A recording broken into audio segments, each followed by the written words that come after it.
That Darced, you hit me 2 times a day. Submission of the year. Yes, submission of the year. Why'd you do that to me? No, we did drills, man. That wasn't a drill. You laughed at the second time. You said, "Uh-oh, again?" You understand? It's drills, man. Don't tell nobody. It's drills. Recently, you were at the weigh-ins. You and Nate Diaz start throwing water balls back and forth. And people think I start this. And that's what I mean. I'm not starting this. 5-6 months ago, I meet Diaz in the elevator. He go, respect.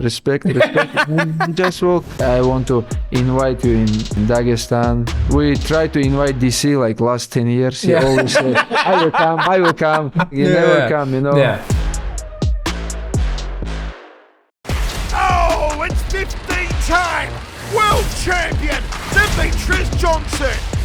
You're listening to the Mighty Cast.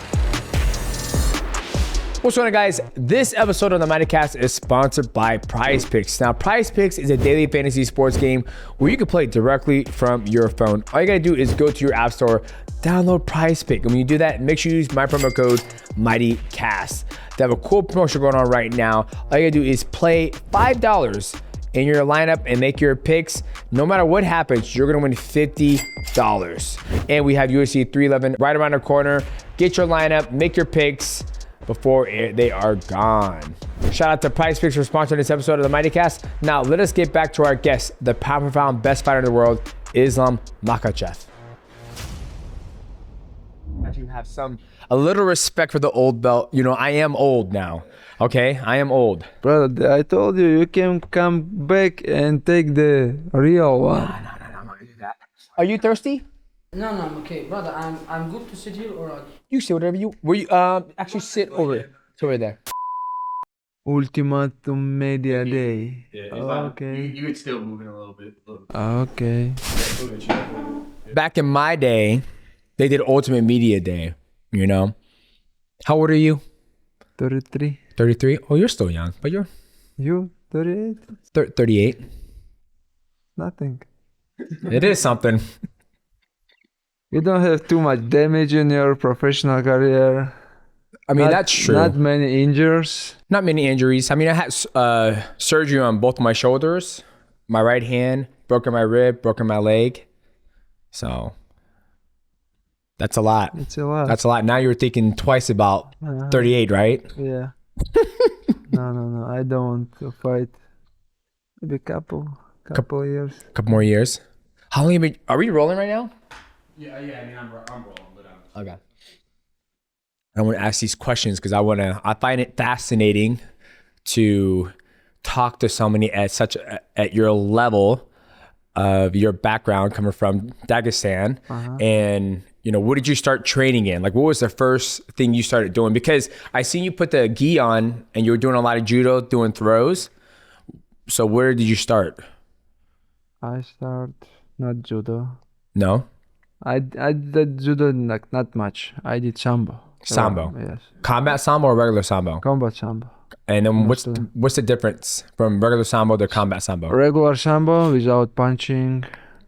Combat sambo, this punching. You can give Headbutt? Headbutt. Do you wear headgear or no headgear? Yes, headgear. Okay. Headgear. And elbow, everything. MMA just with gi. Oh, okay. But for the punching, no points. No points. You have to do for the punching, no points. No points. So you just keep on. You can just. You have to bam, grab, take down. Yeah. Some points. What if you don't? What if you do just pop, and just not working? Nothing. Really? No. If you knock him out, okay. Oh, okay. But you no points unless you knock him out. Yeah. What the fuck? It's very really hard sports, because some of the day you can make 7 fights. You have 7 fights in one day. So it's a tournament. Yeah, tournament like Russian championship. It's a lot, maybe 50 people. Yeah. In your weight division. Yeah. And you have to fight all day. Sounds like jiu-jitsu. When I do Brazilian in the gi, you get 6 matches if you have like 40 people in your division. And it's like 6 minutes, 5 minutes, go. And then if you make it to the finals, you've had 5 or 6 matches and it's exhausting. But jiu-jitsu, it's not punching. No. You don't have cut, you don't have some pain. Yeah. But sambo, it's very hard, And that's what you started off doing, is Sambo? Yeah, I did Sambo a lot. I compete in Russian championships 10 times. Holy shit. 10 times? 10 times, yeah. How old were you? When I was start, Yeah. like when I begin, 17. No. What was the first sport you tried? Like Taekwondo. Taekwondo. Yeah. And how old were you then? 8. 8 years old. Yeah, 8 years old. So you come from a Taekwondo background. Yeah. No, I don't. Like 1 year, maybe 1 year, 2 years. When I was young, it's just for like play, you know. It's not real training when you 8 years old. And become I change a lot of sports because Dagestan you have like a lot of choose what you want, what you like. You can try everything. And choose one sport. What I did, I go wrestling, I play soccer, I go Sambo, I go Wushu Sanda, a lot of like combat sports. And after I came to Khabib father and start to combat Sambo. So you're pretty much a well-rounded athlete.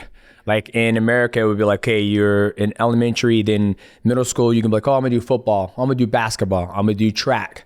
And then when you become maybe high school, you can do, okay, I did wrestling, and then I did also track, and I did Track, what is this? Track is you on a track and 100-meter dash, sprinting, Okay. long distance. Understand. And then after that, that's when I found mixed martial arts. I watched it on TV, and I was like, oh, I think I can do that. So for you, you were well-rounded. You did a whole bunch of sports. Yeah. I mix it, you know, striking, Yeah. wrestling, Sambo, and why I choose the Sambo because it's all what I did before the background, and I can use in the combat sports, combat Sambo. Now, could you do that in school? Like, was that a offer to you in high school or middle school? I started to my like big first tournament, Russian champions, when I was 17, you know. 17. Yes. So you were in school. Like, for example, like when you're High school, I think I'm high school. So you went to high school. Then after you got done going to school, it was like, hey, you're going to the like, were there different schools that you fought for? Like, try to think of a way to put it. Like I understand what you mean. Okay, yeah. It's not like this, you know. Okay. You just it's not. We don't have in the school. In the school we don't have any sports. Oh, really? Yeah. Oh. You have here in the university like wrestling something. Yeah. But in the school we don't have these things. We just have a lot of gyms. A lot of, and when you go somewhere, you represent like in the Russian champion. In the Russian champions, you represent your republic. But in Dagestan championships, you represent your gym. Like now we have Abdulmanap Nurmagomedov school, you know. Gotcha. That's interesting because in America, it's like, oh, you play football in high school, then you go to college, and then from college you go to the NFL and that stuff. No, it's not working like that. Gotcha. Okay. Well, ladies and gentlemen, welcome to this episode of the Mighty Cast. I am here with the pound for pound best fighter in the world, Islam. How do you pronounce? I want to make sure I say your last name right. Makhachev. Makhachev. Yeah. Makhachev. I don't want to get into a fight right now. Makhachev, but Makhachev, but US people say Makhachev. Is that okay with you? It's okay. Okay, I don't want to get into a fight. You know, you saw what happened. I know it's hard because everybody say Khabib, but his name is Khabib. Yes. Khabib. Well, that's the hardest thing I find when you start to talk to more athletes. And my mom, she's deaf, so I never learned how to enunciate all my words as a kid. So when I see stuff and when I read it, you know, like Hamzat, I was saying hazmat. And my producer's like, no, dude, it's not hazmat, it's Hamzat. And I'm like, Khabib, it's Habib. You know, the K is silent. For example, like last event, UFC event, I was there, and Bruce Buffer come to me and ask me how I say the Mosar. He from Ingushetia. How I say Ingushetia? I told him like you have to Ingushetia, and he do something right and say Ingushetia. He said it right. Fighting out of Social Republic of Ingushetia, Russia. Yeah, I know it's hard for you. Oh, absolutely. Even people get my name like Demetrious. They say, like, I went to the airport and they said Demetrianus, and I was like, hey, my wife was like, you probably like that, didn't you? And I was like, kind of. Sound like a robot. This is still, he don't know my last name. Makhachev, he says something. Every time change. What's going on, guys? This episode of the Mighty Cast is sponsored by HEXCLAD. Now, HEXCLAD is a top-of-the-line premium cookware. Now, it is one of my favorite things to do my reverse sear steak. Reason why is because it has the highest quality that you can find on the market, and it is an easy cleanup. And it also cooks my steak very evenly. As you can take a look at this video, you see me simmer the steak in with that butter with the rosemary, nice and fresh. And the beautiful thing about HEXCLAD is that it's a lifetime warranty. These are literally the only pots and pans that you have to buy once, and you'll never have to buy anything ever again. If you want to upgrade your cookware, which you should, it is 2025, throw out your old cookware and get yourself some brand new cookware. Go to hexclad.com/mighty. That'll help you save 10%. Start the new year off with some beautiful cookware with HEXCLAD. Once again, go to hexclad.com/mighty. That'll help you save 10% on your complete order. Shout out to HEXCLAD for sponsoring this episode of the Mighty Cast. Now let us get back to our guest. Yeah, well, welcome. Thank you so much for giving us time. I know you're in the middle of training camp, and dude, first off, like pound for pound, best fighter in the world right now. I feel like your game is complete. Your stand-up is great. Your grappling is phenomenal. Your jiu-jitsu game is great. The submissions, you got one loss in your record, and now like I'm same. What you have, I have. That's why.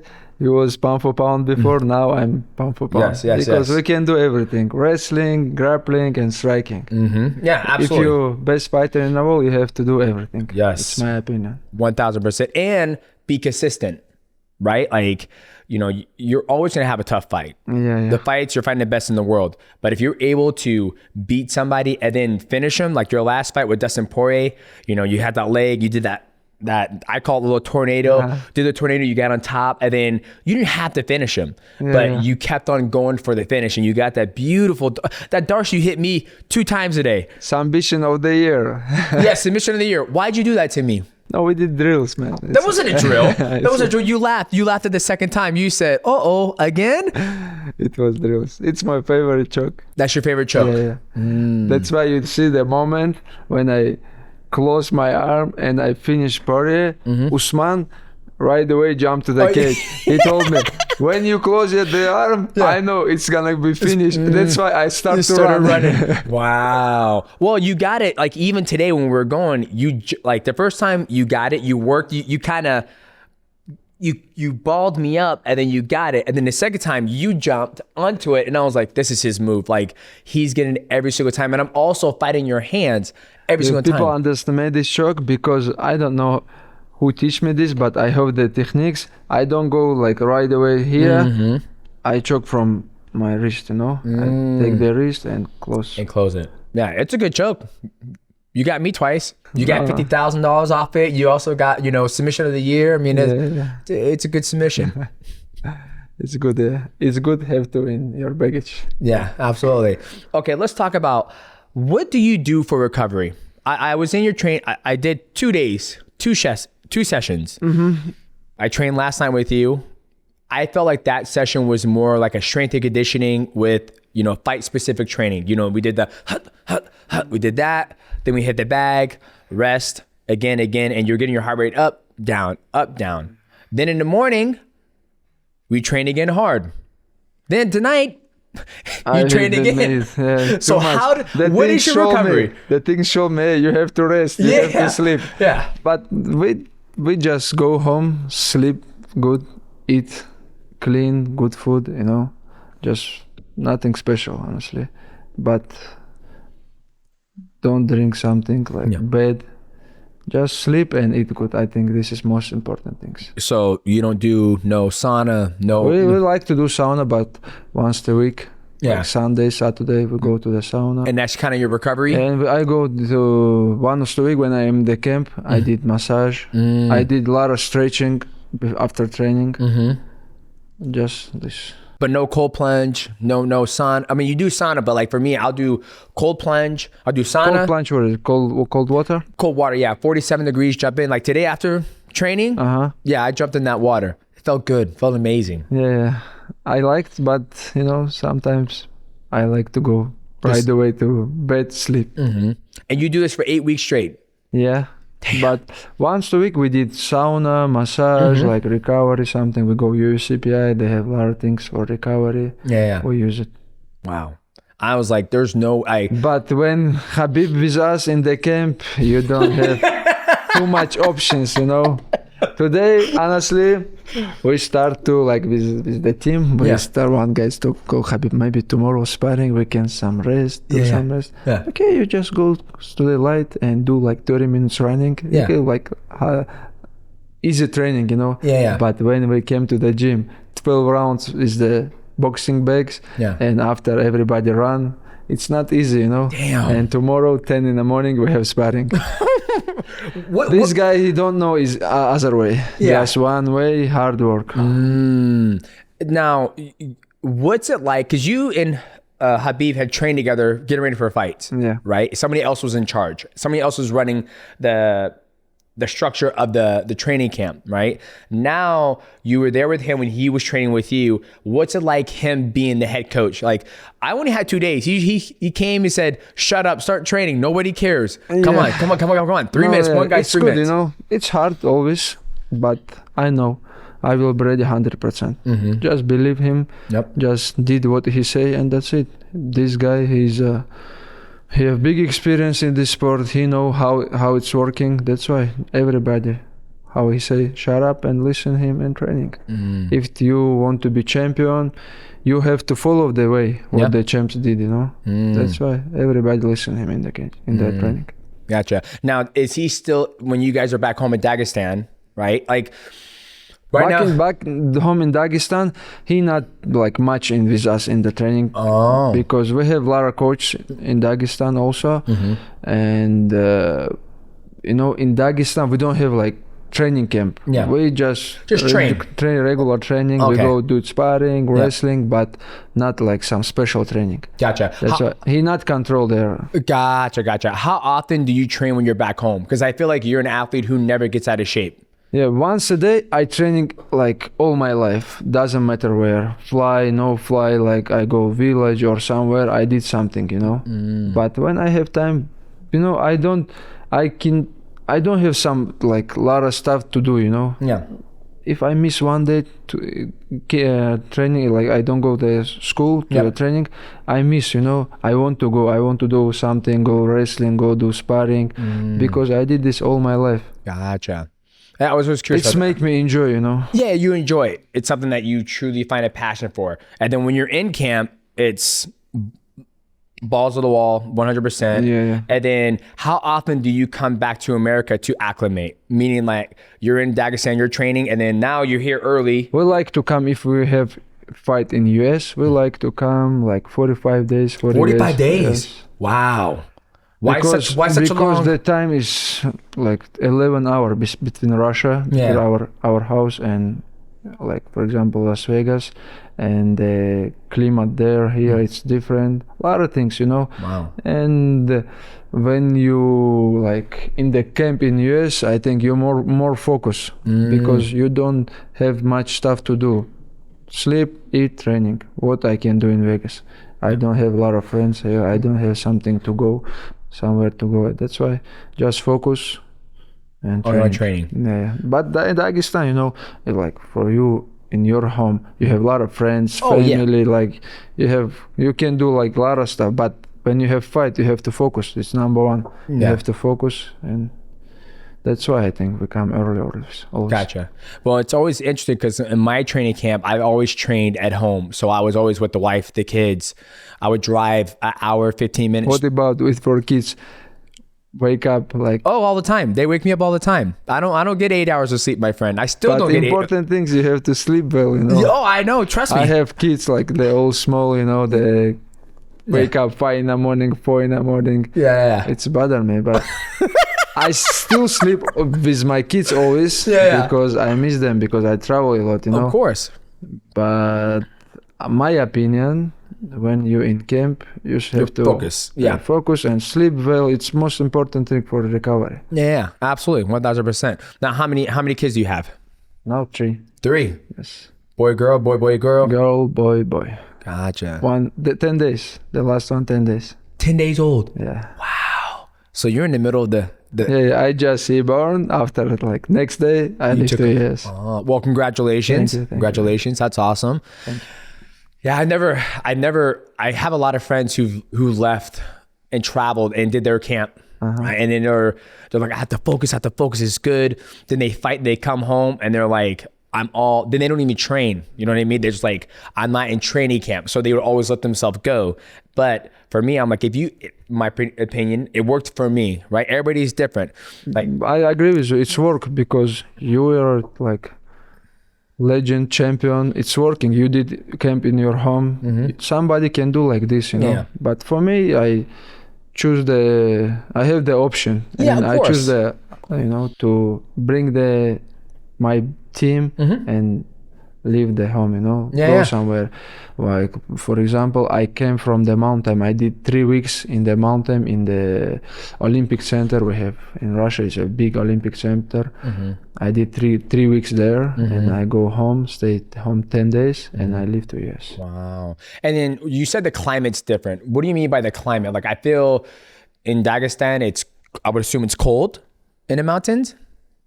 In Vegas, it's so dry, Yes. But we live in Dagestan, close to the beach, So Caspian Sea, So I'm assuming your weather's like, you've been in Seattle before, right? Washington? Yeah. Is it kind of like that? A lot of And moisture? now it's winter in Dagestan. Dagestan. So it's probably like Washington State. Yeah. You should come to Washington State and you train with me. Don't come to a dry place like Vegas. But Vegas, I think it's capital city for MMA. That is true. Like, I think you have a lot of bodies. You have the facility. You get a lot of good training here. Yeah, yes. I because before we training a lot of time in San Jose. San Jose, AKA, yeah. But if somebody asks me now, I choose Vegas. Why? Because the UFC PI for UFC fighters, they have everything, like recovery, training center, like the gym is so beautiful. They have everything, sauna, cold bath. In San Jose, it's hard to find some sauna. We go to a Korean sauna. It's it's not hot. We always put the water. They go crazy. Don't put water. It's not allowed, but it's not hot. Yeah. Russian sauna, it's very hot. Gotcha. That's funny. So it's a Korean sauna, not hot enough, right?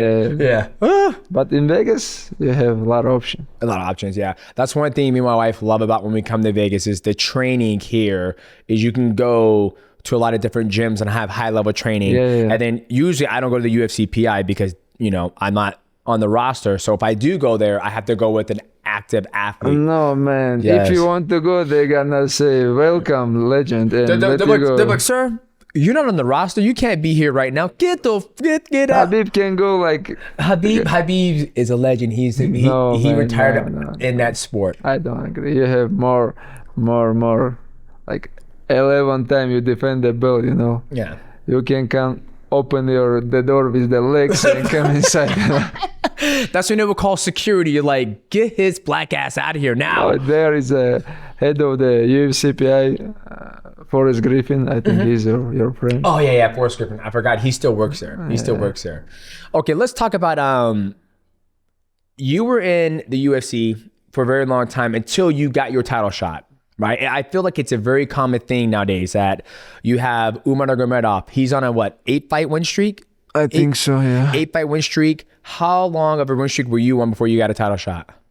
It's so hard. It's so big, 7? big way. 10-fight win streak. 10-fight win streak. And that's why I told after the last, before the belt, I told everybody, now I think I have key for the title shot, because I have 10-fight win streak. And I don't know. I say I did everything what I can. Just give me the title chance, Why do you think it took so long for them to give you a title shot? I don't know. Maybe before I don't speak English, don't promote. I have all my life problem to fight with some top fighter. Nobody want to fight. I don't know. It's so hard, But now because. For Khabib, also, they have 8 or before the title. He had a long time too before he got a title shot. We don't have some easy way. Somebody can jump from like Michael Chandler. He jumped from Bellator, one fight, he beat Dan Hooker, fight for the title. How'd that make you feel? For me, it's not working. That's crazy. You think about that. You've been there for so long. 10-fight win streak. It's okay. Of course, it's make me upset. When somebody jump and fight for the belt before me. Yeah. I have long way. I fought like how many years, but somebody come beat one guy who is not like top. Yeah, you beat him easy too. I remember I broke that fight down. Yeah. That's the thing I love about your guys' style is that you're good, you're outside the void, you're waiting, you're a southpaw. I love how you throw that body kick. It's a free body kick. And you wait and you took him down, past his guard, Kimura. Man, that was it. If you fight with some striker, you know what the easy way. Yeah, if you want a hard fight, okay, strike with him all day. Yeah. It's gonna be hard to finish him, but you know his skills. He don't have nothing in the ground. Just take him down. Take the money, go home, nothing pain. You don't have cut like last time. Last time I was fight with Poirier. He prepared for this fight like very well. You know, he did like good, I think, homework, and he defends my wrestling, I did like a lot of mistake. I go also to the Kimura, and when I close, I think it's finished. But I did mistake like a couple times, you know.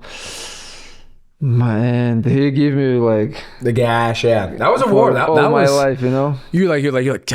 But when I watch the highlights, I like this fight. Yeah, it's great. It was a great fight. I think sometimes in your career, you need fights like that. Like I've had him, you've had him. Khabib, not as much. I mean, his fight with Conor was good. It was back and forth. Like, not that he hurt Khabib, but he had a hard time wrestling. If you ask me which fight you want to watch again, I want to say like this Poirier, because I watched this fight many times and I was enjoying, you know. Yeah. I know what I did wrong, what I did right, what I have to change. Yeah. A lot of things. But you also saw yourself battle adversity. You know, go through a hard fight and then be able to finish. It's good when your heart rate more than 200. It's good, you know. How do you know it's 200? Because I know when I don't listen my corners, it's mean. It's up high. Yeah. Oh, I love that. Yeah, they just released the audio of, you know, that fight of Khabib talking to you. Who was like, stay on top. Good. And then finish, please finish. And then there's nothing like for me, like when you win a fight and you finish somebody, and obviously you're doing the fighting, right? But it's the celebration of the hard work of the training camp and you succeeding and them jumping over the cage and hugging you. And you can just see the brotherhood and the embrace you guys have with each other. And I also saw that in the training camp. Everybody there is there to get you, Umar, and how do you say his name? It's Tagir. Tiger, is that how you say it? Yeah. Tiger, you guys are getting ready to fight it now, right? Talk to me about how you guys developed this strong bond, brotherhood with each other. Because you guys are all high level. Nobody's trying to hurt each other. You guys are just trying to get each other ready for your next battle. Because, you know, I know Tagir and Umar, like, you know, how many years. And maybe I spend more time with them than my family, you know, because all my life I training with them, we go out with them, you know. It's like not just my sparring partner, not my trainer partner, this my family. Yeah. Maybe we can call like my second family. That's why I wish all of the guys in our gym just the best, you know. We just help each other, because I know how they training for this moment, how they training hard, because I understand what they did for this moment. They leave the family, they spend like a lot of time, hard work, you know. And when you see somebody like one who working hard in the home and come to US or some other country and won, and you know, it's make me very happy, because I know what these guys did for this moment. Yeah, because when I was at the training, I don't know the gentleman who's helping us with the pummeling the first night, and he was just there to be a body, and he was hurting. He was hurt at the very end of it. It's my like best sparring partner, Sharif. He's not a UFC fighter, but he's fighting in PFL. He won the first fight. Oh, he fights in PFL? Yeah. Okay. And now he's like become like 33, and you know, he before this guy most hard worker in the gym, and he have a lot of wins. Like sometimes he lose like maybe 3 or 4 times, and now like 2 years ago maybe he beginning to say, Now I'm not no more hard worker. I'm a smart worker. Smart. I don't have to training like much what I did before. Yeah. I have to be smart. Yeah. You know, for example, he came to Khabib like 2 days ago. He don't have fight, you know. Yeah. He just come to help me, and he don't need the second training session. Yeah. He have to be ready for sparring day. Yeah. And he come to Khabib, my arm pain, like neck pain, and everybody laughing because everybody know he like lazy, you know. And Khabib understand him, like 30 years old. He don't need this. Yeah. He just have to like help Islam to be ready for the sparring. He say, hey, you can do whatever you want. Yep. Just Be here when you're needed to be called. Tuesday and Thursday, be ready. Yeah. Well, it's good because don't get me wrong. I'm 38, and when I was training with you guys, I'm like, I don't miss it. It's a lot of work. A lot of work. Yeah, a lot of work. And when you said that, you're like, man, hopefully I get one session a day, and then I can come and just hang out. You're like, nah, I got to train You know, tonight. somebody asked me how you prepare like mentally for the fight, what you did. But what I say always, when you did the hard camp, when you know you training all these 2-3 months very hard, and you have like you change the sparring partners like every 2 rounds, and what your opponents can do, it's gonna be new for you, you know. You always you more than 200 in the sparring because you change your opponent. But what your opponent can do, like something new, what is gonna be something you don't see in the camp, you know. That's why mentally I am ready. It's guy that's regular guy who want to beat me, but I am ready 100%. Doesn't matter where. I can grapple, I can wrestle, I can strike with him. That's why it's mentally make my mental ready when I training so hard. But when you lazy, when you know like I miss a lot of training, I don't know, but in your mind go something, you know. And you become like start thinking maybe I will tired because I'm not training hard. But when Khabib was us, it's not working. You always ready. You're ready to go. You know, 100%. You can do everything. Yeah. What makes your guys' team so damn good? Is it because you guys started at a very young age doing everything to Sambo? Because I feel like in your camp, you 1 loss, Umar 1 loss, Tiger. I'm not sure how many losses he has. Maybe 2 or 3. 2 or 3 losses. Lost? Umar not lost. Umar no losses. Excuse me. You 1 loss. Umar undefeated. Kasumov, he's a 1 time. 1 loss. That is very rare to come by in mixed martial arts, right? Like, what makes your guys' team different than everybody else, right? Khabib never lost. What's the other Nurmagomedov in Usman Nurmagomedov, Bellator champion. He's undefeated. Yeah. Undefeated. It's very rare. You guys have champions across all, the organization in mixed martial arts. What makes you guys different? Everybody works hard. I work hard. My teammates worked hard, but I think, of course, everybody works hard, but I think the competition inside the gym, you know. We have I know everybody have good gym, good coaches, but no much people have sparring partners like us. We have like our gym, maybe 70 people, 80 people, all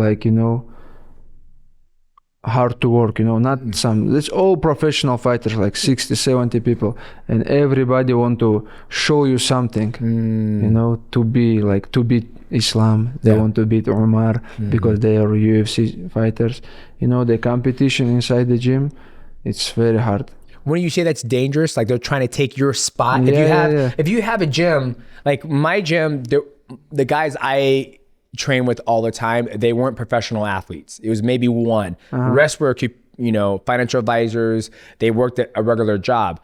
And I felt that was good for me because nobody was trying to take me out. But you guys, you're saying there's 70 people there, all high level. Sometimes, honestly, when I did sparring with some small guys, who just like 25 years old, and he tried to go hard with me, I know I can give him injured, can knock him out. Sometimes I stop this guy, hey, go easy, because I can go hard too. I'm smart. I don't want to give you injured. Go slow down, go easy.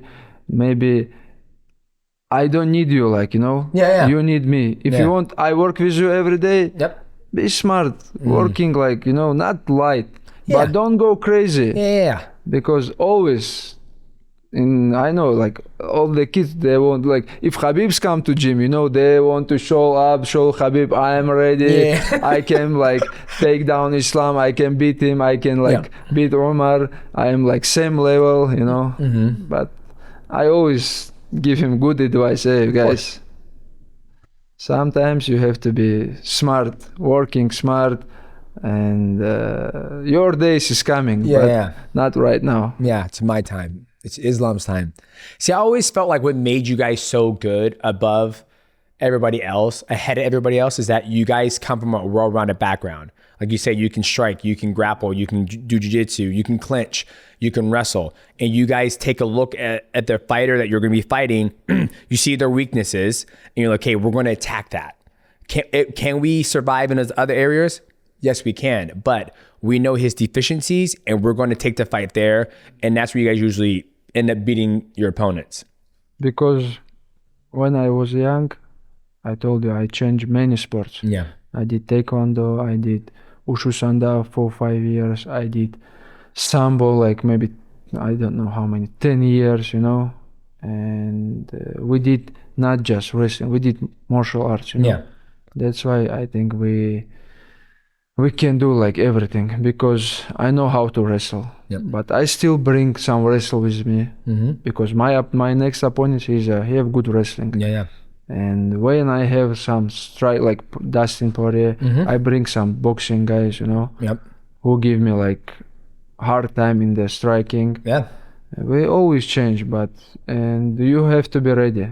You cannot want to be champion with good arms. Yeah. You have to do everything. And sometimes I don't understand, you know. Some of the striking guy come to the gym and he still all days he did striking. Yeah. But you already have good striking. Go Why to not? wrestle. Spend hours in the single leg, double leg defense. I always give them advice. Hey, you already have the strike. Nobody take your striking. Yeah. But improve what you have weakness point, you know. See, that's why you're the pound for pound best fighter in the world. Because when I was with Matt, he was like, your stand-up is great, but your jiu-jitsu game, how was my jiu-jitsu game today? Very good. Use a real black belt. You think so? Of course, 100%. You hear that, boys? He said it's legit and real. He didn't go to say who gave him his black belt. Even though he tapped me twice. Today. High level, I understand. I'm on to you, Islam. But let's get back on track. That's why I feel like makes, you know, the person who's separate from pound for pound is that you're always. And what we're talking about, the Genry Cejudo and Kamaru Usman, they call the podcast pound for pound. We not agree with this. Yes. You don't have guys permissions. You have to close or call us. We give you permissions. Yes, you know? call us. Copyrighted by Islam and Demetrious Johnson, 2024. Or maybe we forgive them if they put our podcast in their channel. On their channel? Yes. You talk to them. You can talk to them. You the king now. I'm not the king. I'm retired now. Guys, They're so active. We have some manager, call Ali. We have to discuss about this. There we go. I love that. Now, when we talk about, you know, working on the athlete, working on his deficiencies, right? If somebody has good hands, they want to work on their ground. And that's one thing Matt did to me. He was like, your hands are really good. You're going to do jiu-jitsu tournaments and you're going to do grappling and you're going to work on your wrestling. And then when I got good, he was like, ooh, your hands aren't good. Go work on your hands. And that's why I feel like what makes you guys so damn good is that not just with you, but I'm sure they've done with everybody else inside your guys' camp. Yeah, for sure. I introduced one guy. He's a 2 times world Muay Thai professional champion. He has very good striking. Yeah. And I also give him advice. Hey, everybody know you're a high level striker. Everybody gonna take you down, try to take you down. That's why improve. Go. No, you don't have to do like 3 times a week Muay Thai. Yeah. You already have the Muay Thai. Nobody gonna take from you. Go down and work on your grappling. Give position. Try to go up. Don't like defense those ambitions. You have to be MMA fighter, not striker. and I bring him his nickname Chanko. Everybody know him in our country, and he improved a lot. Gotcha. When he was come first day, he just go down like this. He don't understand what to do. But right now it's he give me very hard time. Gotcha. He defends wrestling, and in the striking is like high level fighter. Nice. Now let's talk about your next opponent, right? It's a rematch, right? And obviously I feel that's going to be the X factor in this fight, is that your guys' wrestling is, I want to say it's equal, but the wrestling scramblings from the first time you guys fought was pretty intense, right? I feel your striking is a lot better. Your movement, you have a nice rhythm on your feet. You throw the body kick. He likes to circle because you're southpaw, super wide. Obviously you feel good going to this fight, but how are you looking different at this fight? Because you can go back and watch that fight, and you have everything covered. You're doing the striking, you're doing the wrestling, you're doing jiu-jitsu. So how do you feel about this fight? It's a rematch. Because you've done rematches before. When I fought with him first time, honestly, maybe I'm underestimate him, because this guy I saw him in UFC. Yeah. Because in the Russia, nobody want to come to Russia and fight with me. It's the event in the Russia, it was in Russia, and they're looking for some opponent, for me. And before 1 month, they call me, we will sign some guy, he have good records, he's gonna be your next opponent. And in my mind, I think who is gonna come out and from UFC and give me A hard time in wrestling. Yeah. But I don't watch his fighting, he come and we have very good fights. I won all 3 rounds. But right now he improved a lot. Of course, he have more experience in UFC, a lot of fight in UFC. But if you ask me, I'm true. I see his style, I see his skills. I don't see something what make me surprised, because he have good wrestling. I have same. I have better than him. He have striking. I have better than him. He have grappling. I know my grappling is better. But this time, it's not gonna be easy match for sure, because he's a number 1 right now. He's a guy who make me work more hard, because he's a real contender. He have good wrestling. We're gonna wrestle. We're gonna strike. It's gonna be a very good match for the MMA fans, because now it's a champion versus number 1 contender. Yeah, I'm excited because you guys' skills are so damn, they're good. Yeah. Don't want to say they're close because I never trained with him, right? But when I look at your fights, you really know to analyze. You fought Volk the first time. That was a great fight. And then the second time you fought him, you're like, okay, he's shorter. I'm gonna block. First time, man, it's my if you ask me what the fight you have very bad recovery after the weigh-in, everything in this first fight, because we travel to Australia. They beginning this event 5 in the morning. Oh, that's right, because you guys fought on US time. Oh, they make this show for US time. It's crazy. They don't give me chance for the recovery, because Volk, he don't need. He fight from he's going 145, you know. But one of my friends, Zubair, he fought first fight, he go to the arena 5 in the morning. It's not possible. No. Wake somebody up and send him to the cage. I go to the arena 10. Yep. I'm lucky because I have last fight in the show. Yep. And but usually what we go to the arena 10 in the night time. Yeah. That's why that day it's a bad day. And, I'm not recovering much, but when they called me and they told me Volks jumps to the UFC in Abu Dhabi, they changed Oliveira, I have cut. I was very happy because I know I have to close all questions, because too many people talking about the first fight, and I was really happy when he took the fight. Gotcha. So guys, I want to give you guys more context about that. So when the UFC puts on events in Australia, London, Abu Dhabi, wherever it may be. Sometimes they cater to the US time zone. And I've done that before when I fought over in Australia. They're like, okay, you know, you're the main event, but you're fighting at 10 a.m. in the morning, and you're also traveling over there did you guys come from Russia, or did you guys come from Russia? So they come from Russia. So they have a different time zone, different climate. From the winter, we come to the summertime. You know? So all that stuff plays an effect. And then when you make weight, typically if you make weight here in America, you weigh in at 8 a.m. and then you weigh in. Then they do the ceremonial weigh-ins at 4 p.m. And then, so you weigh in at 8 a.m., you start hydrating back. By the time it hits 4 p.m., you're probably fully hydrated. Then you fight the next day. So you're getting 38 hours, maybe, I would say 38. Yeah, 38 hours to recover.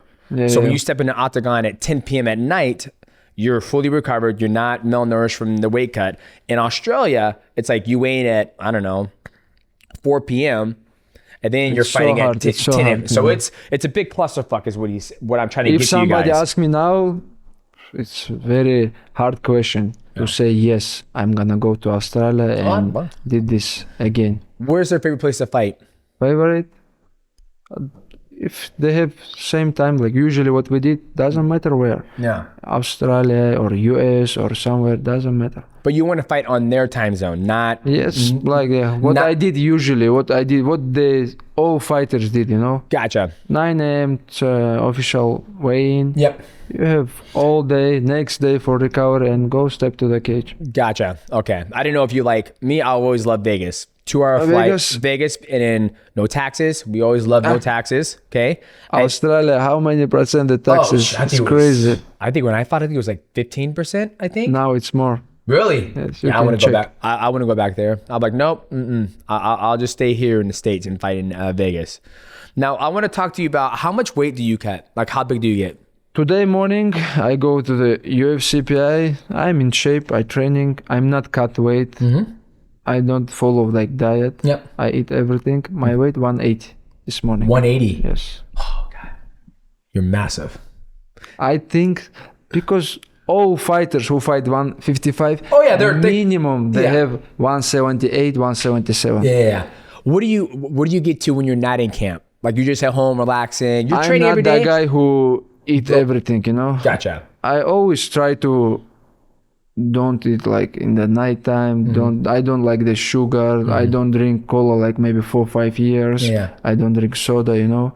My weight maximum 182, I think. 182, gotcha. So you always stay around where you're fighting at, like where you're training at, and then you make that. If I start diet now, I'm gonna be easy 177. Wow, and you gotta go down to 155, and you don't have. I mean, you're shredded. I'm not saying you're fat. I'm saying you're shredded. So there's not a lot to lose off you is what I'm getting at. Like, man, you're so tagir in the gym. He's so skinny. So skinny and tall. But he still have to cut 10 kilo, you know? It's so hard. Yeah, when I saw him, I was like, you fight 125? How is this possible? He's same height as you. Yeah. Crazy. Absolutely crazy. But he like skinny, you know? Yeah. When like outside winter, when they outside the wind, he's still in the house because it's dangerous for him. Go outside. He blow out. You have a tire come back? No! Oh, man. No, I'm excited for this fight because it's, like you said, it's the champion versus a true number one contender.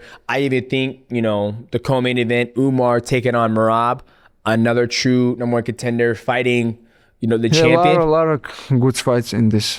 It's gonna be in Los Angeles. Casca fight with Jamal Hill. Yep. It's gonna be good pay-per-view show. Yeah. Here's a question I gotta ask you. How come I think people feel that there's always drama that follow you guys, right? Recently, you're at the weigh-ins. You and Nate Diaz start throwing water balls back and forth. And next day they put me inside, like close to the cage. I sit with Dana, and Dana come to me and say, "You are troublemaker." I say, "Hey, Dana, it's not my fault." Yeah. We sit before the fight day. Yeah. I have press conference. The fighters have official weigh-in. We sit and Diaz start to show them, like, the middle finger. Yeah. For what? Yeah. You know, maybe for someone it's good, no problem, but it's not our style. Yeah. Because one of the guy, he wear the mask, you know. Maybe he's sick a little bit, he wear the mask, and maybe Diaz thinking, oh, it's Khabib, and show him, you know. So somebody from your team had a mask on for sick. But that day Khabib not in Vegas, he's some other country, you know. Why is everybody after Khabib? You guys are good. You guys are good people. Very kind. But we know, good vibes. We know what the interesting, like maybe 5-6 months ago, I meet Diaz in the elevator in like Win Hotel. The Win in Hotel, Vegas. yeah. He go to cross to me and say respect. And just walk. But what changed now? When the lot of cameras come, they always people change, you know. Gotcha. We don't have some, I don't know, something. If I have something with him, I can fix it in the Win Hotel. But he come to me, he go like 2 meters. Yeah, but just hey. He say respect, and he go. Good. But when camera come, he's changed, you know. Now, when I watch, I'm like, you know, for me, I'm like, I got to make sure I'm good people. And people think I start this. That's what I mean. I'm not starting this. And like security coming, and they want to send my team, you know, from the arena. I say, hey, it's not the guys' fault, you know. They just see, they go cross and show them, fuck, what is this? And they say, sorry, you guys have to leave. You have to stay, do interview, and your team have to leave. Gotcha. I say, no, it's not working like this. Yeah. If they leave, I leave with them. And they cancel all interview. They really did? I was happy and I live with them. Oh, good. There you go. You guys like, guys, start a fight. We're going to get out of here ASAP. Start now. We're all together. Yeah. I love that. Okay. One last thing. Recently, you said that you're tired of giving small people the opportunity to come up and challenge you, right? You know, Ilya Topuria is talking about coming to 155, and you're like, I'm tired of these little people coming up to fight me. But, you know, one of your friends, you guys are teammates, you and Belal, good people. He's the champion right now, right? And you've shown interest that you want to cement your legacy by coming a double champ potentially. Like, how do you feel about that? Like, what's your... Honestly, Belal killed my plan, you know? Yeah. We become like close friend. We have same manager. We can talk, you know? But because I have opponent. Yeah. He has an opponent now too. But nobody would know what's gonna be in the future, you know? I just have same dream. Yeah. I want to be double champs. And I just will waiting for my chance, because not makes sense give the chance third time from the some guy who come. If I beat I beat the Volkanovski twice. People still say you beat small guy. Yeah. He's not your weight division. If I beat Topuria, it's gonna be same. Everybody gonna talk same. But if I go up, takes a second belt, this is a legacy. Yeah. I want to be like you know. Champ, how many? 11 times defend your belt. You're on your way, man. You're on your way. Like I said, there's nothing. Like I said, I think what you're doing now, one defeat. You know, you got finishes. You got great fights. Agree. If I have some real contender after Arman, I'm not looking behind him. You know? Yeah. But if I have some real contender, I will defend my belt. Yeah, I mean, the fight with that's the thing that when you fought Charles Oliveira, I told people, I was like, here's the difference. Charles is good because he just fights. Yeah. But he also exposes his chin a lot and he gets dropped.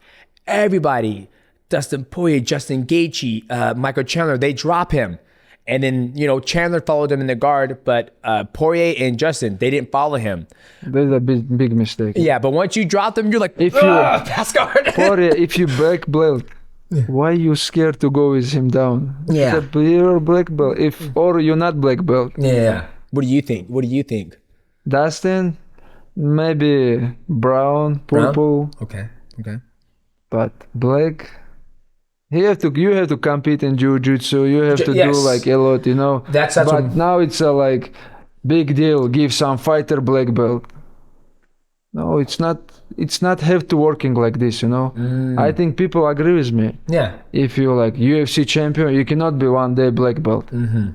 No, it's not working like that. So you think people actually have to put the work in and actually train? They have to train in Brazilian like Jiu-Jitsu spend Nigi. like hours, like 5-6 years to be black belt. Gotcha. They have to go some competition, world championships, like internet, like do something, you know, special to be black belt, to deserve this. I love that. A lot of people won't say that. A lot of people won't say that. Trust me. Like when I got mine, they're like, you won jiu-jitsu competition. Of course, you're not going to be super high level black belt, but this is your journey now as a young black belt. And that's what I'm finding now when I'm training in my jiu-jitsu, when I do my competitions. For example, in our combat Sambo sports, we have like levels. You're a master of sports, you're international. They give you some things, you know. I don't know it's working in US or not. And you have third one, you're like, if I translate, you like deserve masters for something like this, no? But I'm not that level. Oh, because really? I have to go the world championship second times. Oh, gotcha. And win the world championship second time, and they give me this level. Gotcha. So don't have you don't get that unless you go there and you win it. my, you know, in my amateur, it's my goal, you know, but I sign with UFC and I don't have time to do this. Gotcha. But maybe you can do it after you're done fighting. It's gonna be hard because you know, when I came after UFC to the Sambo, it's gonna be target for everybody. Oh, everybody want to give Islam something, you know. It's gonna be hard. So when And it's, you know, for all my life, I compete in amateur sport a lot. I don't know many people who compete more than me, you know. 10 times in the Russian champions. I go 4 times in the world championships, like other sports, you know. I go like many sports. But I never go to somewhere not in shape, you know, not ready 100%. I always training for some competition because I don't want to look bad in this competition. It's not because in our sport, combat Sambo or MMA, it's, you know, wrestling. You can go not in shape, just lose touche and that's it. But in combat sports, they give you damage, you know, they give me some like hard punch. That's why I always, on all my life, try to be in the shape to go somewhere, you know, to show people I'm a professional fighter. I'm a like high level fighter. Yeah, I love that. How much longer do you want to fight? You had somebody in your camp, like Khabib, he went out on top. Like he was like, I don't need to fight anymore. I'm done. You seen somebody do that in your camp and in our sport. I did it. I was like, I'm done. I don't need to fight anymore. You know what? My opinion, it's not like records. It's not like age. My opinion, it's I go to the gym and I told you, the all kids want to show something to me. And when I understand, I cannot stop the people. I cannot like compete with the young guys. And I'm thinking about retire. But right now, it's not time to talk about this because I know I can do more and I improve all my fights. Have you had any bad injury surgeries? No, after the Dagestan, when I finished the fight, I have pain. My arm is pain, you know, but right arm is still pains like 1 month, 2 months, and I go to do MRI and I have some small fractures. No, ligament cut, you know. And I did like a lot of things to not make surgery, you know. It's not bother me now, but doctors say after when you're retired, when you have time, you have to do some like small surgery. So obviously, co-main event, Umar Nurmagomedov versus Merab. What are your thoughts on that fight? Because they're both good, but I feel I feel Umar is better everywhere. Better stand up. Yeah, for sure. I agree with you. You know, Merab is good. Oh yeah. He know what he have to do. You know, he know his game. He did this very well. With everybody. You know. But the endless cardio, the constant pressure, the wrestling. He don't have very good striking, but his shoulder striking go like take down. He have very good. You know, he's a high level fighter. But my opinion, Umar is more hungry and he just have to stop Merab takedown. wrestling. Yeah. Yes, and I see how is Umar defense, and I see he can stop his wrestling, and he gonna beat him because striking, everybody agree with me. He have better striking than Merab, but if he stop his wrestling, it's gonna be not easy, but it's gonna be It gives him the opportunity to get yeah. the Like W what easier. Jose Aldo did. Yeah. He stopped his wrestling, but his condition, because he's old, he's become tired. But Omar is young, very hungry, and I see he have everything to be champion. And he's a hard worker. Love it. And who is your GOAT mountain? What's your GOAT mountain? Goldman. GOAT mountain means like, you know, like who do you think are the best athletes of mixed martial arts? You know, one of my favorite fighter is Frankie Edgar, because I love his style. I love what he did. He not big. He fight 145, go easy to 145. And 30, we went and go 135 too. 135, you know. I love his style. One of my best fighter it's you, because I always watching your fights, and you see how when you come to the gym, everybody everybody love you, and they all your big fans, you know. That's why I want to invite you in Dagestan. our country, in Russia, in Dagestan. Will I be safe? Will you take care of me? Of course, no, I'm not take care of you, you're gonna be safe also. Gotcha. It's very safe country, it's very safe republic. You can come, and you're like very very big star there, because the all kids watching MMA, you know, everybody love it. Thanks. You can come with your family, bring everybody. We will take care of you there. Okay. I'm gonna hold you up to that. Because we try to invite DC like last 10 years. He always say, I will come. And after my daughter have gymnastic, my son have something, he never come, you know. Yeah. If I come, it will just be me and my wife. I'll leave my kids at home. That way I can No, bring your kids also. bring the kids too. Yes, because they have to see.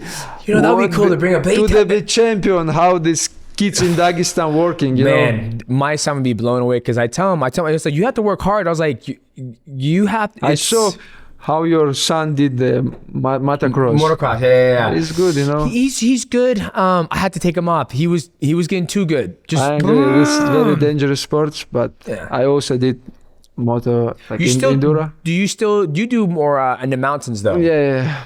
Now it's not much, because you know I don't have like time. You know, and it's still dangerous. Oh yeah, very dangerous. But I love to do. You know, when I'm retired. You get back on it. Yeah. You know, like I did a lot of things. Yeah. Motorcycle, horse. Now we have new hobby. Everybody love to play paddle tennis. Maybe you heard about it. Badminton? Not badminton. It's a different sport. It's a most not popular. Like become popular now. You know. Pickleball. Like this is like some big cage, like same like tennis, but they have like other racket, and they have glass in back and the cage, you know, something like this. It's very interesting. I will show you. Yeah, show it to me. They have in Vegas. Oh, they do? Place, yes. Do you guys go play? We go 3 times. We play 3 hours non-stop. Are you serious? Yes. And we lose 2,000 calories. One game, we lose 2,000 calories. Habib's like, okay, guys, I have a surprise. We're gonna go play the game. Come on, let's go. I hope he will give us chance to play Sunday, Saturday. Yeah. Maybe. Yeah. I'm not sure. I'll at night I'll think, I'm like, please, Habib, please let the Call boys him, go call play. him. Call him like, hey, let the boys go play that game they love. Oh, like that? Yeah. Oh, what's it called? Paddle. Paddle. Okay. Paddle. Huh, that's pretty Vegas have some place. What's that? 2,000 calories. Wow. We Okay. have to do. Let's try.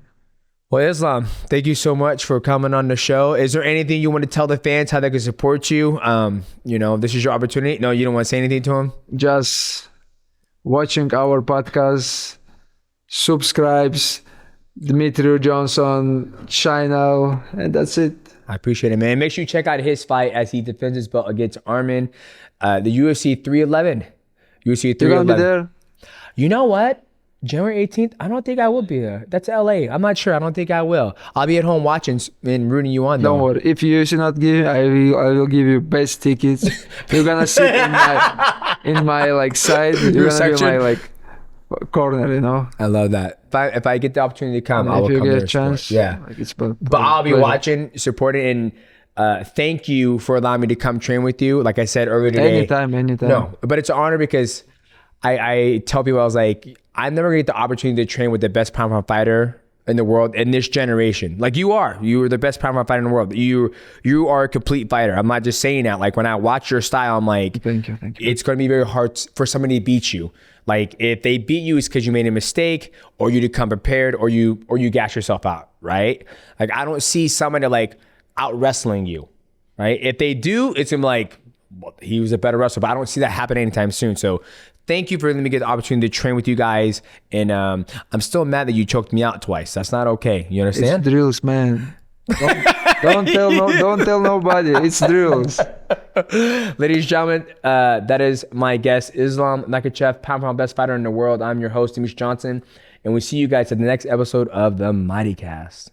It was a pleasure. Thanks, brother. Thank you, Pleasure, legend. man. Let's get a picture real quick. Of course.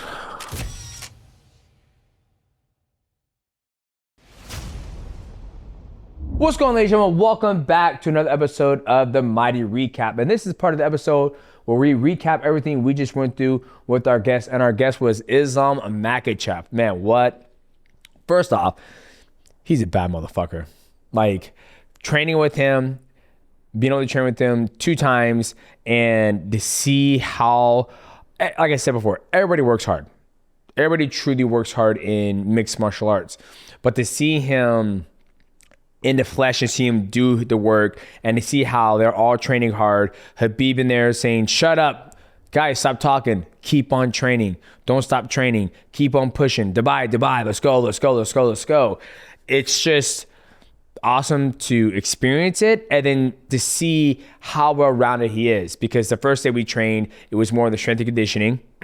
He did all that stuff, and he did some fight-specific conditioning, and then after all that morning, he also sparred, so he did all that. And then after we got done doing our session, he went over there and did 3 rounds on pad work, just fine detail of pad work. And that's why I believe he is the best pound for pound fighter in the world right now, because he's not just one-dimensional. He can do everything.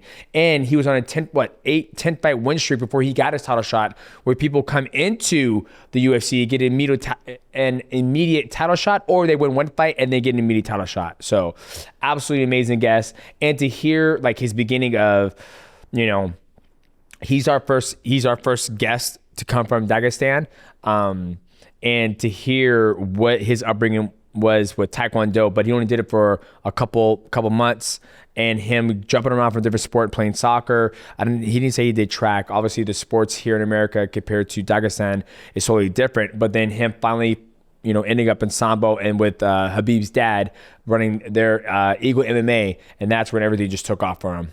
Yeah, and I just find it funny that shout out to Andy at Grapple Club. Oh, Andy, So he was on the phone with you, and you're such a competitor that you went against the #1 pound for pound fighter. He was 180 pounds, but you still were like, damn, it was tougher than I thought. He darced me twice. I couldn't get past his guard. But I mean, this guy, we take it for granted sometimes. We were in the room with absolute killers. And also another thing, I'm not making this up because we didn't film the practice. I went through the full practice. I wasn't going to, but there was even numbers, so I had to do it to get a body out there, and it sucked. I'm not gonna lie. It was super. Like I was good halfway through, but it was like, no, come on, Michael, come on. We were gonna let this man quit. Every man goes through it. And I give you props for doing it, because a lot of people get intimidated, right? And like we were talking, off camera, I feel everybody thinks that crew has a bad aura or a bad vibe. But I truly feel those guys are all about integrity, respect, honor, right? If you, come there with good vibes, no, negative energy that I'm here to compete and show you that I'm better than you, of course you're gonna get that energy back, right? But you come there like, hey man, I just want to train, I want to vibe out, I want to connect with you guys. And Michael, he doesn't really train that much, but I told Michael today, and I was like, dude, when is the next opportunity you're going to get to be able to train with the best fighters in the world and be able to take Khabib's training class? Like that's the opportunity's never going to come ever again. Like it probably never will come ever again. No, I don't think so. I hope it does. But no, because it was funny because when I did sit out, Khabib's like, "Are you taking photos or video?" And I'm like, "No." And then he's like, "They get to practice." Brother, you got to practice. Yeah, get over there. That's one thing that we saw, like with Khabib. When it's so 10 a.m. was the afternoon class, then 6 p.m. he starts right away, lines everyone up. Like we had to count each other. I'm not sure. I don't know why we had it because we never even used that because I was number 11. And then maybe they did that just to see if there was uneven numbers. I'm not sure why, but yeah, we all had to do a number. But no, I just thought it was going back to what I originally said though. I just thought it was funny. You obviously got to work with Umar and Islam, but it's kind of like the No Country for Old Men. Like it's like the time comes for everyone at some point. You know, it's funny because like I was saying earlier, that was the first time I did a legit mixed martial arts training session these last 2 days because, you know, now that I don't fight professionally anymore, there's no point for me to work on, okay, I'm going to go 1-2, double leg inside, head on the inside. Okay, as he's going to defend, he's going to sprawl out. I'm going to go to the right leg. And as I grab the right leg, I'm going to pull him off the cage, step behind him, and then he's going to defend that. Then I'm going to do a body lock. I'm going to elevate him, slam him. When I slam him back down to the ground, I'm going to get a legit position. There's just no way. There's no reason for me to train that because in Brazilian Jiu-Jitsu and the gi, I need to work my lapel, I need to work my lasso, I need to work my spider, delihiva, re-delihiva. I got to work those things to where that is more fight-specific stuff is something that which I don't do anymore. And don't get me wrong, it was fucking hard. Like when we were going through it and I was doing the and he goes, okay, now 10 kicks, left kick, right kick. I was like, man, I don't miss it one bit. And it's a lot of hard work. And they have to do that for 8 weeks straight. And I don't miss it. And I can tell that, you know, they are the best of the best in this generation, right? Like I'll be kind of curious to see how the exchanges would have went if like the grappling exchange would have went if I was, you know, 5 years ago when I was in the thick of things, when I was a champion and grinding every single day in the gym, doing the mixed martial arts training. But I'm grateful that I got the opportunity to train with those guys in this stage of my career because I went there with the mindset of connecting, not competing. Yeah, and we might as well end the rumors and some of the stuff that people have said. Yeah. DJ was not there to mimic Merab. He was not there to train to return to fight Pantoja. It really was, and it's something we've been trying to do to get time for. Maybe it's a bigger goal for 2025. We just want to meet other fighters and just see like how they do things, how they train, what their camps are like. And, you know, you don't have any enemies, so you're as good as anyone in MMA to be able to do that. So the number one that we talked about was like, fuck, it'd be awesome if we could train with Khabib. And I was surprised they were going to have this full camp here, a full 45 days out ahead of UFC 311. So like you said, I don't know. I mean, maybe you will make that Dagestan trip and I think I will. Grow out the beard. I gotta grow out the beard. I already know you could grow. You should just grow out the beard for like a year and just see like, what's up, boys. Well, and then to you know piggyback on what you said, guys, in my line of career, like I said before, I don't kiss and tell. Meaning, like I have love for Merab. I like Merab. We've hung out before. Same with Aljamain Sterling. And for me, a lot of people like to make speculations or put stories out there that aren't true. I've always wanted to train with Islam and be part of, but like train with Khabib. That's been always one of my goals. And we've been trying to get Islam on the Mighty Cast for a while now. After his last fight, when he beat Darced, I was like, hey man, I would love to get you on the Mighty Cast and just talk. And he goes, maybe next time, brother. And then I was reaching out to him and they made this matchup. And I say, hey, we'd love to get you on the Mighty Cast. He goes, well, I'll be in Vegas. I was like, shit, well, my dad lives in Vegas. That's a 2.5 hour flight. Come out here. We trained, we vibed out, and we were able to sit down to talk to him. But yeah, everybody was like, oh, he's coming back to fight Alex Pantoja. Once again, ladies and gentlemen, my black ass is not coming out of retirement. But yeah, I'm super excited for that matchup. Arman Tsarukyan taking on Islam, and then Umar Nurmagomedov taking on Merab. That's going to be a fucking banger fight. Both of them. Both of them. And it was cool seeing how Khabib is 100% dedicated to coaching them. And I thought it was interesting too was him saying, I don't even love coaching. Yeah. Like he said he does it because he loves them. Like that's what's getting him through. It is just, of course, his cousin Umar, and then Islam is basically a brother to him. So that I thought that was really interesting when you asked him that. Yeah, because I mean he's away from his home for 50 days. I said, how long are you out here for? He goes, 50 days. You know, and I was like, holy shit, that's a long time. But Islam too, 10 leaves, kid is born and just leaves. Yeah.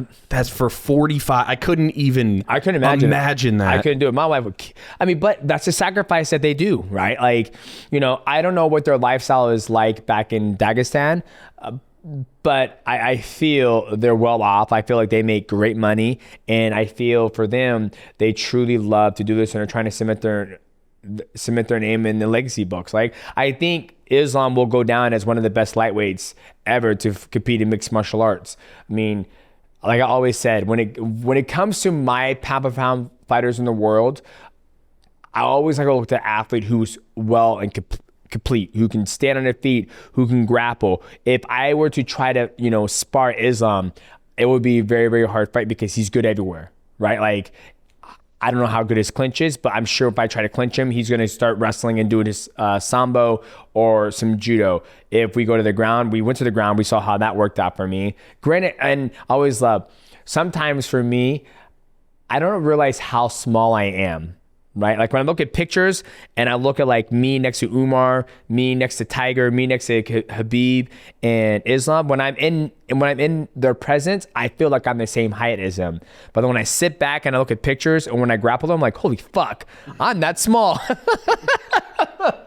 So it's so easy for them to pass my guard and extend me. I'm like, fuck, man. But it makes you realize, like, when I went to 125, I was fighting guys who were my height, 5'2", 5'3", 5'4", like Joseph, John Dotson, E. McCall. We're all like, you know, max 5'5". Now you look at the 125ers. Tiger's like, you know, 5'11". Adriano's like 5'10". They're just so much bigger nowadays, where I feel like back in the day, Kyoto Horiguchi was small. Pantoja, I think he's a little 5'6", 5'5". You've seen him in person before. He's not too big. He's not that big. 135, I think Sean O'Malley's the only fight that would make sense, you know, just because he's a true 125er. Oh, you mean for Pantoja? Oh, for Pantoja. Gotcha. It wouldn't be a natural move up there. Yeah, for him, for Pantoja to go up the fight, like if let's say Umar Nurmagomedov beats Merab, like Umar Nurmagomedov fighting Pantoja, that would not be pretty. I'm just being honest. It would be a hard fight, I think, but it would be hard because he's just fucking bigger. Like, I bet you Umar probably walks around like 155. I don't know. What do you think? So we're out here about 5 weeks before they fight. Yeah. So I think he's in a pretty like shredded shape. I thought he looked more like shredded than I would have thought. Like he's definitely like, you know, getting closer to fighting, but I wonder how big he is. Outside. You know, maybe if he's just not fighting. I don't know. I think those guys don't let themselves go. Like I feel like they don't blow up against small, like some, you know, fighters in America, but I feel like they're always in very good shape. I don't think it's part of their culture to let themselves go. Like, that is true. I mean, everyone there was fucking ripped. Exactly. Like, it was intimidating, and especially just grappling with them. They just feel like it's just you cannot like. You can't. Everything hurts because they're the grips. The grips when they get that wrist control and. Just, man, I got subbed so many times. That's okay though. It's part of the game. I mean, like I said. No, they were cool about it. There was no knee bars or anything with the legs. So I'm grateful for that. Your knees and my knees are good. Yeah, it was a good time. I'm super happy we made this trip to be able to capture their content, have Islam on, talk to somebody from that background, because that's one thing from that camp. If you're fighting someone from that camp, you better be fucking prepared for everywhere in the fight, because they have the grappling on lock, they have the stand-up on lock, they have the jiu-jitsu on lock. I mean, and for him to say like, yes, of course it was easy. When I look at Dan Hooker, he's good on the feet, but on the ground, he's not very good. So I just take him down, pass his guard to submit him. That's the easiest way to do it. No damage, I went home. That's like, it's not a hard fight. And then for him to say like a lot of athletes, and this, I agree with this 1000%. If you're good in one area in mixed martial arts, if you're good on the feet, you got that on lock. There's no reason to keep on bop, bop, bop, bop, bop, bop. Like you can, don't get me wrong, but a lot of your emphasis should go in the area that you suck at, that you are getting beat at, like takedown defense, wrestling. Like that's why I think Alex Pereira is so good. He's gonna continue to get better and better because he has all these years of stand up, all of them. And now all he has to do is focus on the takedown defense and his jiu-jitsu. And once he gets that unlocked, nobody's gonna beat him at light heavyweight unless John Jones comes down or Uncle Goliath whenever they make that matchup, right? But I like that mindset, and it's very rare you hear a fighter who's a champion say that, like, yes, you're good here, but a lot of people don't take time to work on their deficiencies, and I love to hear that.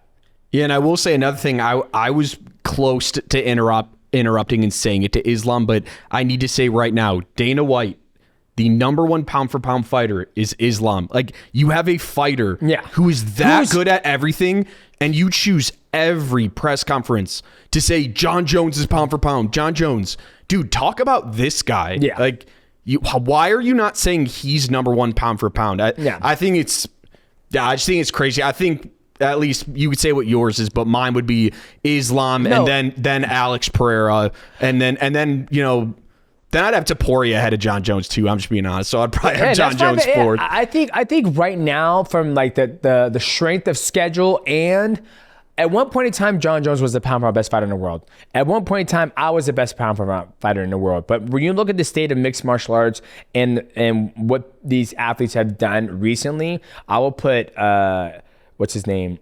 Islam Makhachev, pound for pound fighter in the world. Then after that, I'll probably put Ilia Topuria, right? Because Ilia Topuria has been knocking out everybody. He hasn't lost one bit. He can wrestle. He has anti-wrestling. I don't believe he has any submission victories inside the UFC, but I know he can wrestle because I've seen some of his background stuff. And then third place pound for pound, man, I want to say Alex Pereira, but I haven't seen any grappling from him. I want to see him like use wrestling, because when I think of pound for pound, I think about who can do everything right now, right? I would say John Jones, but John Jones has fought, you know, Stipe Miocic. So I'll throw John Jones there because I know he's capable of everything. Then after that, I might throw Alex Pereira in there, and I have to see. Then nobody else comes to my mind right now. Maybe Charles Oliveira. I really like him. I will say Pantoja is slept on so fucking bad in the pound for pound. Like, yeah, I'd actually probably put him fifth. I think he's there. But like when you look at pound for pound, I just feel like that separates you from everybody else, right? And when I look at Alex Pantoja, he's on his way to climbing those ranks. And when I was on Irwani's podcast, I said, you know, Pantoja's legacy doesn't need Demetrious Johnson as my legacy doesn't need Pantoja. And what I have a hard time hesitant with putting Pantoja up higher is that the fights with Brandon Moreno, they were close. There was a split decision. They're very close. So if I put Pantoja up there, then I got to put Brandon Moreno up there as well, because that fight could have gone either way. Their skill sets he hasn't displayed skill set higher than his in their last fight. Same thing with Brandon Royale. It wasn't higher. It was Steve Ercik.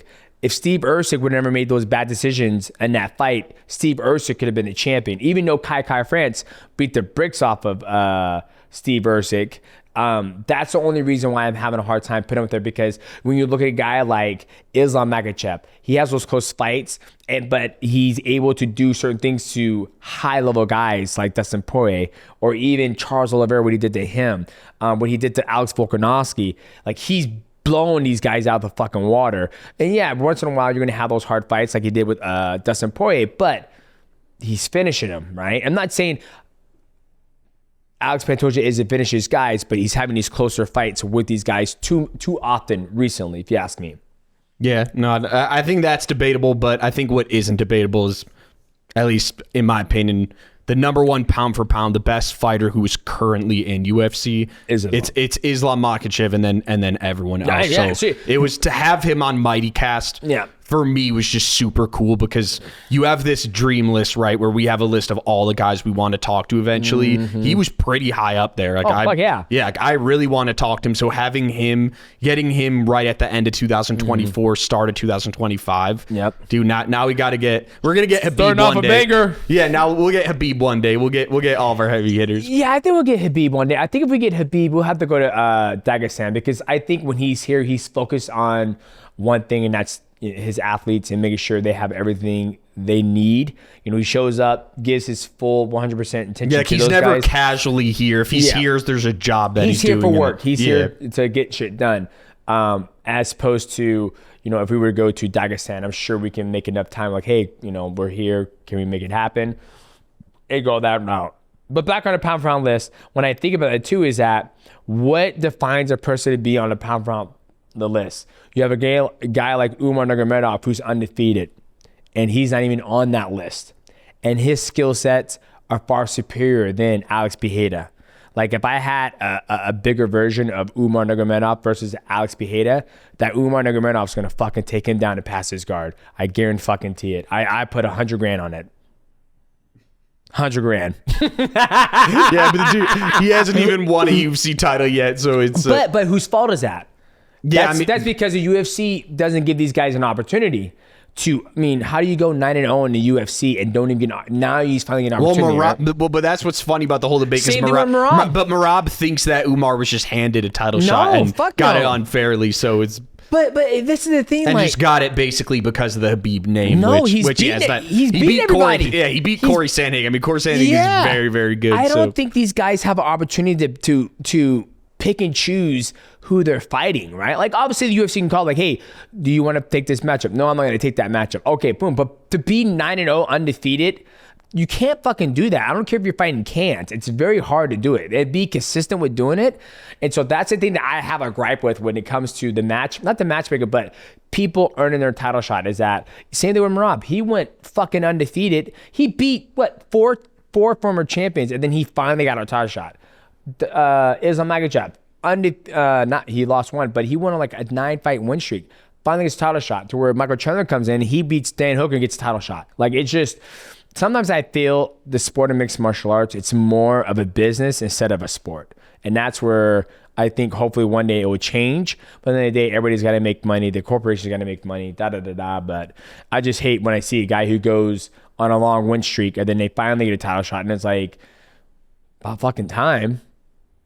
Yeah, no, and that's what makes this UFC 311 so special. We're getting the main event and co-main event that we actually should be getting in those weight classes. There's no part-timer who's showing up who's just doing it for the name value. You call people part-timers. Yeah, I mean we know who they are. The ones who just wait for those like good money matchups, and they only fight once every like 3 years or something. So it's true number one contenders. Getting it, and I'm excited, looking forward to it, and let us know in the comments who you would want next for DJ to train with.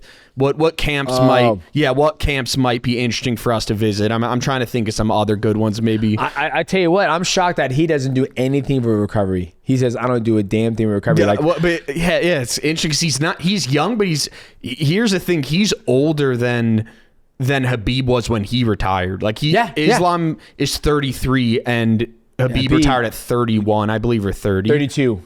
Oh, it was 32. Was it 6 years ago? No, I think it was it 4 years ago? Yeah, 4 years ago.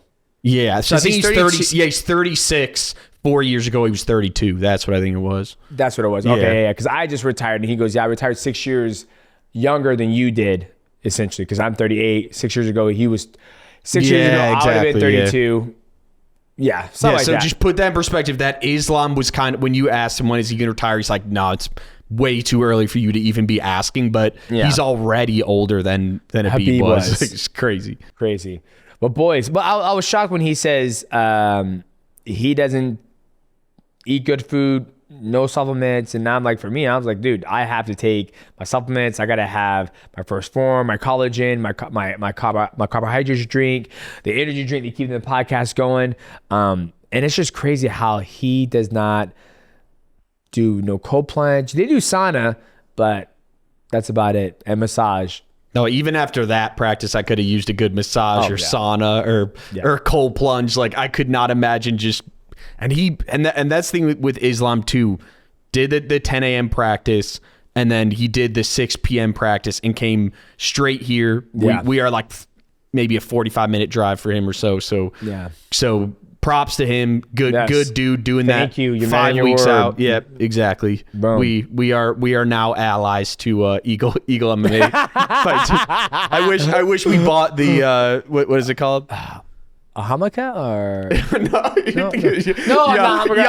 Yarmulke, like it's just a Jewish. Oh God, I forgot what it's called. Yeah, we'll put the picture in here or whatever the papriki, papai. I don't want to. Yeah. We're butchering this, we'll but Google it. Someone could Photoshop, like just Photoshop right now. Just put it on. Someone already did that. I have to show you two after this. It looked like I'll show you. I forgot. That's one thing I want to do just before we end this is read some of the comments. Were fucking hilarious to you training. Demetrious Johnson made off. Read this. Dimitrov Jozamadov. Johnson made up. Jozamadov could be trying to achieve DC physique. Oh my. Habib actually looked really good. Yeah, I was surprised to see those pictures. He looked good. I mean, great. I don't know why people are he's like, this guy's too small, brother. This one's good. Mighty Mouse void enough. Void enough. Hey, boys, we love the comments. We love the everything you guys are saying, man. We love it. We love it. Boys, if you guys enjoyed this episode of the Mighty Cast and the Mighty Recap, please leave a like, subscribe. Also, hit the bell to know when we go live. Make sure you guys tune into Islam's fight, UFC 311, as he takes on Arman Tsarukyan. We will see you guys. I am the host, Demetrious Johnson. That's my co-host, my right-hand man, Michael Wansover, and we will see you guys at the next episode of the Mighty Cast.